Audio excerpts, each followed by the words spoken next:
Exciting rides, water slides, delicious food, live entertainment, and challenging games make amusement parks and attractions popular destinations for family vacations and leisure time activities.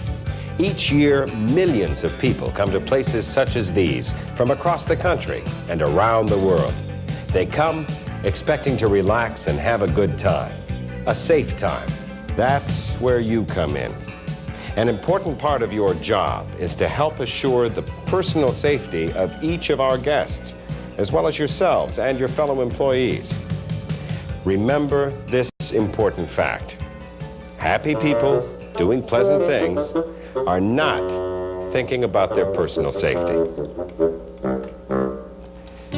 As funny as this incident may appear, this situation could have led to a serious injury. Remember, an accident is an incident that shouldn't have happened. That's why we believe that accident prevention must be the #1 goal on our minds at all times. During the course of this safety overview orientation, be aware that even though the rides and water attractions have been filmed at different facilities, the safety principles that apply are interchangeable for all rides, water slides, and all amusement facilities. Every employee is not only responsible for enforcing the safety regulations and procedures that apply to their ride, slide, or job station, but also for those that apply to the facility as a whole. Over the years, we've seen guests do some pretty strange and unsafe acts. Some safety concerns resulting from guest actions may best be illustrated by watching a guest named Elwood enjoying his day. Running, jumping on or off a moving ride, sitting on rails or fencing, failure to keep hands or arms inside the ride, overcrowding of seats or other areas, removing safety belts or straps, food or drink at rides, forcing a frightened guest to ride,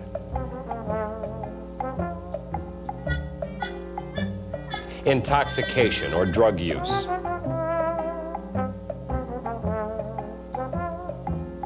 and improper dress, such as no shirt or shoes. The goal, of course, is to have no Elwoods. It's your responsibility to always be alert for and attempt to prevent or correct these actions. A courteous verbal reminder may be all that's needed. In addition to general safety, you as employees are responsible for the safety regulations, procedures, and inspections that apply to your equipment or job station.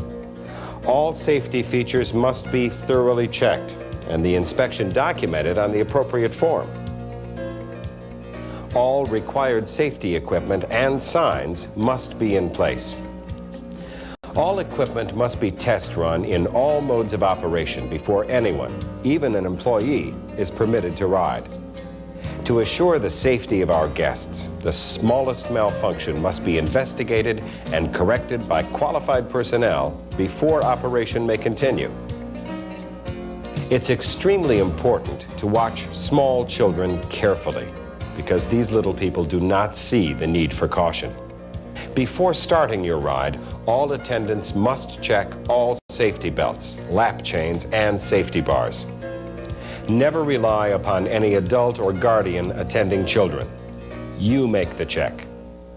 After you've checked all the seats and before starting your ride, look one more time to make sure no one has moved out of their seat. Operators on children's rides must be very alert at all times. When working on larger rides or water slides with other operators or attendants, you should use the appropriate hand signals to indicate when the final safety check has been made. Many rides and attractions have a height limit for the protection and safety of our guests. So many children think tall, but this doesn't make them big enough to participate. Let's see how an alert operator handles a guest who is too short to ride. Hi there, how are you? Just a minute here, let me check his size. He's not quite tall enough for this ride. There are some smaller rides over in Kiddieland that would be perfect. That's okay. He can ride. I'll take full responsibility. I'm sorry, ma'am. We can't change the rules. You need to be at least 54 inches to ride this ride. When interacting with a guest, you should instruct in a calm, sympathetic, but firm tone, using concern and courtesy. Remember, our guests are here to have fun, and they're not thinking about their personal safety. Where a required height is mandatory, tears, bribery, and threats must be ignored.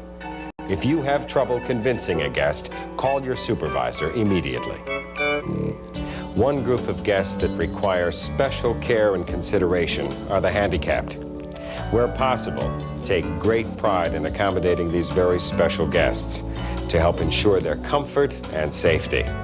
Access to rides and attractions for wheelchair guests will be discussed in your on-site training. But you should remember these important points when dealing with handicapped guests. 1, except for obvious courtesy, you should not assist in moving handicapped guests because each medical situation varies. You haven't been trained as to the proper lifting and carrying for every handicap.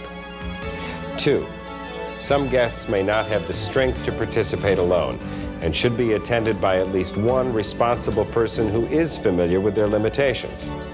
Even so, if the ride is not suited for them, they should not be allowed to participate.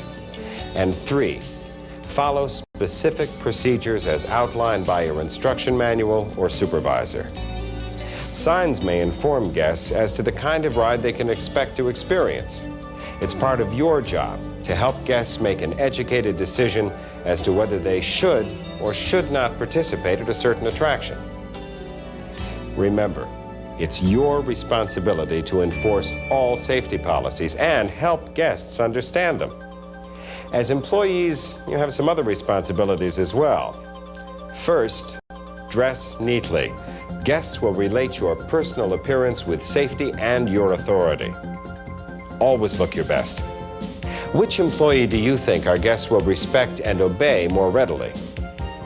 Know the layout and location of all attractions and facilities.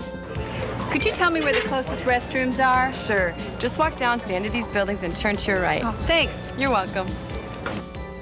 Be sure to read and study all manuals and handbooks and review procedures and policies frequently. Never operate equipment unless you've received complete training and authorization. Take all training seriously. Ask questions about anything you don't understand. And always operate your ride or equipment exactly as you were trained.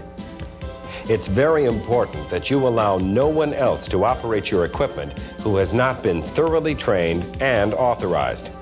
Remember, we're depending on you for the safety of our guests and fellow employees. Be alert and attentive at all times. Never divert your attention from your job or be distracted by friends who may try to get your attention during work hours. Hey, Jim, what are you and Sue doing tonight? I can't talk to you right now. You'll have to catch me on my break. Stay seated, please. Stay alert. Be aware of the proper action to take in case of an incident. Know the procedure for stopping and quick evacuation of your attraction. Operating your equipment demands your complete attention. Remember, a well-trained employee can often spot potential safety problems before they occur. There's more to your job than just safety. Relating to guests who are unhappy or injured must be done in a manner that will reduce tension. Let's take a look at a wrong way and a right way to handle a delicate situation. That was pretty stupid, lady. This wouldn't have happened if you wouldn't have tried to get off the ride while it was still moving. Well, nobody told me. There weren't any signs. Signs? You don't need signs. You need common sense. Common sense.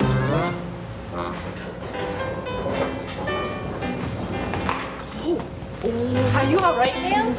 Can you walk? That's all right. I think I just sprained my ankle. Here, let me help you over to that bench. I'll call someone from First Aid to come over and help. Thank you. Remember, when relating to guests in any situation, what you say and how you say it can matter a lot in reducing tension, and keeping guests happy. In addition to our guests, you have the responsibility to safeguard yourselves against possible dangers and health hazards. Some general guidelines to follow are: follow all instructions given during your orientation and on-site training. Make safety suggestions to your supervisor. To reduce the chance of heat stroke or exhaustion, make sure you eat properly. Drink plenty of water. Never operate equipment without receiving the proper training and authorization from your supervisor. Unless directly involved, stay away from construction sites. When you are working around construction projects, or when the situation warrants, be sure to use proper safety equipment, such as safety glasses, gloves, a hard hat, or ear protection. When working with chemicals or cleaning solvents, be sure to wear required protective attire, such as goggles and rubber gloves. Carefully read all labels and safety data sheets for chemicals and solvents that you may use while preparing your areas. Report all injuries, no matter how minor. Remember, our combined efforts will ensure a safe, clean, and pleasant environment for yourself, your coworkers, and our guests. For whatever attraction at which you're stationed, there will be daily housekeeping duties. These could be as small as wiping off seats, or as large as cleaning a picnic shelter. But each one is just as important to the safety and comfort of our guests. Report major cleanliness problems and hazards, such as spills on walkways and overflowing restroom facilities, to the appropriate personnel. Practice good housekeeping throughout your shift by picking up cups, papers, and other trash from around your attraction or wherever you see it. Remember, clean is safe. Another important area to discuss is maintenance. While maintenance personnel are the only ones who will be making actual repairs, there's a lot you can do to make sure our rides and equipment keep running safely. First, carefully complete all safety checklists. Read each item when you make the check, and then mark it off as you do the inspection. Be especially alert for loose, broken, or missing nuts and bolts, tripping hazards, sharp edges, worn safety straps or seat belts. In addition to the routine inspection, all equipment operators should constantly watch for needed repairs during the day. Immediately report any unusual noises, sharp edges on water slides, or other problems to your supervisor. Every employee, whether operating equipment or not, should look for common safety hazards such as bare electrical wires, or improperly grounded plugs, spilled lubricants, and protruding objects. Never attempt to make repairs yourself. Maintenance personnel are the only ones trained and authorized to make repairs on mechanical or electrical equipment. If you're not trained to make the repair, do not attempt to make it. Emergency procedures for first aid, fires, power failures, and natural disasters must be learned thoroughly. Your quick response could help avoid a serious injury, especially in a major incident. Know the locations of all telephones nearest your workstation. Memorize the important telephone numbers. During an emergency, keep telephone conversations to a minimum so that other calls can be received. Become familiar with the locations and operation of all fire prevention equipment. There are different types of extinguishers for different kinds of fires. Water, CO2, dry chemical, the most common, and halon, which is used for computer or electronic fires.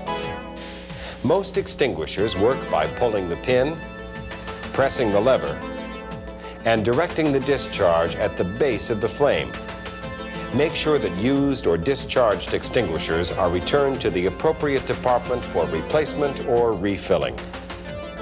If you work inside, make sure that fire exits are not blocked and that all exit signs are working. You should learn the exact policies and procedures regarding the safe handling of fires. With regard to first aid, know the company's first aid policy. It's a good idea to learn and understand basic methods of life-saving, such as CPR, the ABCs, that is, airway, breathing, and circulation, and the Heimlich maneuver. General accident procedures should include stop operation of the ride, slide, or attraction. Assist the injured. In the event of a serious injury, such as major trauma, broken bones or head, neck or back injuries, do not move the injured person, as this may increase the extent of the injury. Call security or first aid. Report the incident to management. Get names and addresses of all witnesses, and try to retain them if possible for investigative personnel. Above all, do not discuss the incident or make statements to anyone except authorized personnel from our company. Another incident that requires immediate attention is a power failure. It's a good idea to have authorized personnel turn off circuit breakers to prevent accidental startup or damage to equipment when power resumes. You'll learn more about this in your on-site training. Assist guests in exiting rides and darkened buildings. When the power comes back on, you'll be given permission to test run the equipment, after which you may resume normal operation. Remember, after a major power failure, you must make another test run of your equipment in all modes of operation. During this presentation, you've been given an overview of amusement facility safety. After working a few weeks, you'll develop a sixth sense regarding guests and their movements. And as you perform your duties, you'll learn to be more aware of what's happening near and around your workstation. You will be thinking safety. Leisure and recreation employees are special people. They are alert. They use good judgment. Their appearance is pleasing, and they are courteous to our guests. Because our guests get special treatment, they keep returning to amusement facilities and attractions around the world. Because of you, our guests know they are welcome. They know they will have a good time. And even though they don't think about it, they know they will be safe.